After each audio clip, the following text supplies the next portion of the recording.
விளையாட்டுத்துறையில் விளையாட்டு இது கொடுத்தாங்க. கடைசியில் துணை முதலமைச்சராக எதிர்கட்சி தலைவராக வச்சாங்க.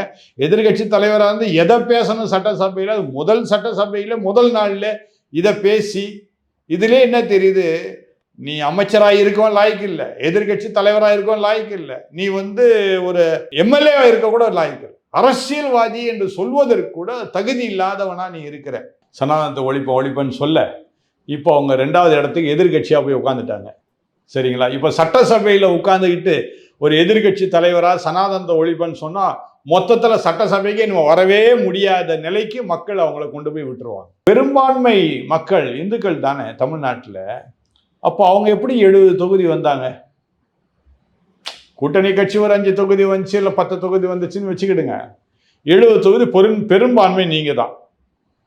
நீங்களே என்ன சொல்றீங்க, சிறுபான்மையர்னா இந்த தடவை வாக்குகளை விஜய்க்கு போட்டாங்க அப்படின்றீங்க. அப்போ பெரும்பான்மை இந்துக்கள் உங்களுக்கு தானே வாக்கு போட்டிருக்காரு. அப்போ இந்துக்கள் மடையர்கள் தானே, முட்டாள் தானே. அவன் இப்போ சொல்லலை, 2 வருஷமா சொல்லிட்டு இருக்கான், சனாதானத்தை பற்றி பேசிட்டு இருக்கிறான். சனாதானம் என்பது என்ன? ஒற்றுமையாக வாழ்வது, இன்பமாக வாழ்வது, அன்பு கூர்ந்து வாழ்வது, இவ்வளவுதானே.